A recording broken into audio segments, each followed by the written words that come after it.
Hello guys and welcome back to the chess short series. In the previous video we saw that how Magnus Carlsen Levon Aronian played a beautiful game of chess, but somehow Levon Aronian's trap were not enough to outsmart the world champion. In this particular video we are going to see how a opponent was able to outsmart the white with his brilliant ideas. The game was played between Nihal Sarin and Mamedov in 2019 World Rapid Championship, which eventually Magnus Carlsen won. But in this particular game, Nihal Sarin was Mamedov was accepting to win, and as you can see, this position, black is Nihal Sarin, and white is Mamedov. You see this deadly combos of rook coming out on the 7th rank. Rooks on 7th rank are always very dangerous to look for. The king is very vulnerable. Can be this rook has to be over here so he can stop some checkmating threats like this.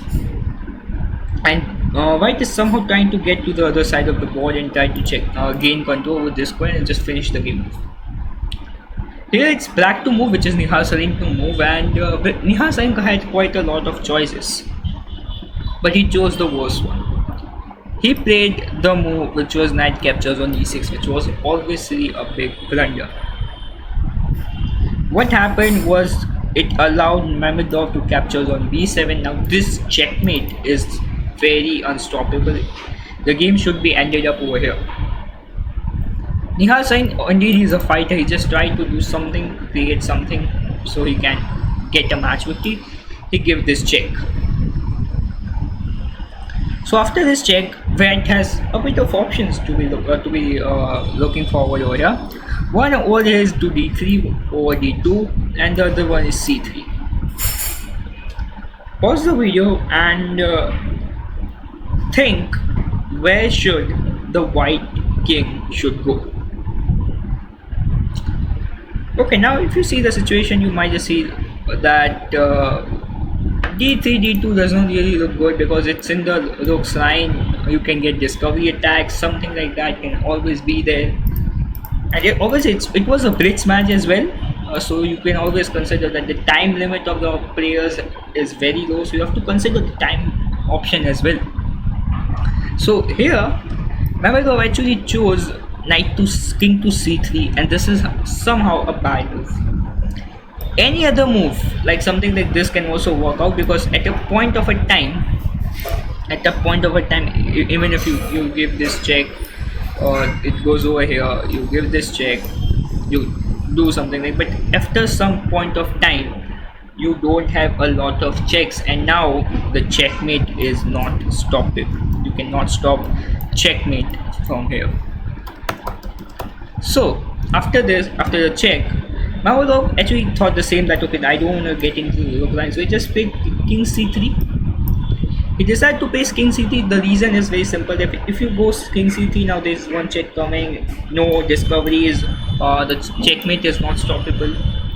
But Nihal Sarin over here spotted the only good move on the board. It's black to move. Pause the video, try to find the move. If you find a move knight to b5 check combos, you are doing amazingly.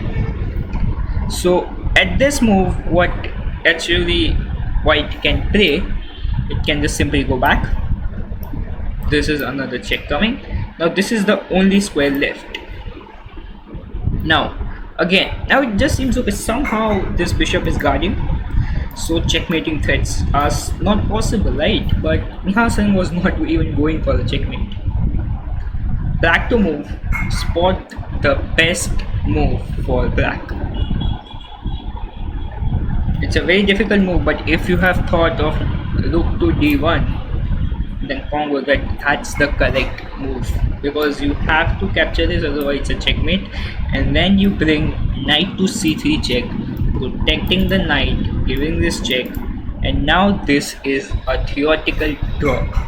So those guys who didn't know what is this draw, because this in this position with a knight and a rook, and when the king is alone, it is called a theoretical draw. Let me just show you how. If the king goes to c1, after this move eventually Mamedov agreed to a draw, despite having the checkmate in just one move. So he decided to take a draw, which was again very sad as a Mamedov fan, but very good for his Nihal Sarin fan.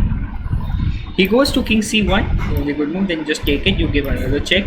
If you go to here d1, then you just go c3 check again, and the cycle continues. So c1, and again with a2 check, you have to go to the b1 square. Then give this check again. And now you have to come to the c1 square, because if you go to a1 square, this is a checkmate. So that does not really gives you out. So you have to go back to c2, and then now the check cycle continues. This is a perpetual checks, and white has no way to stop the checks. So guys, I hope you like the video. I'm hoping that you like the tactics in this video.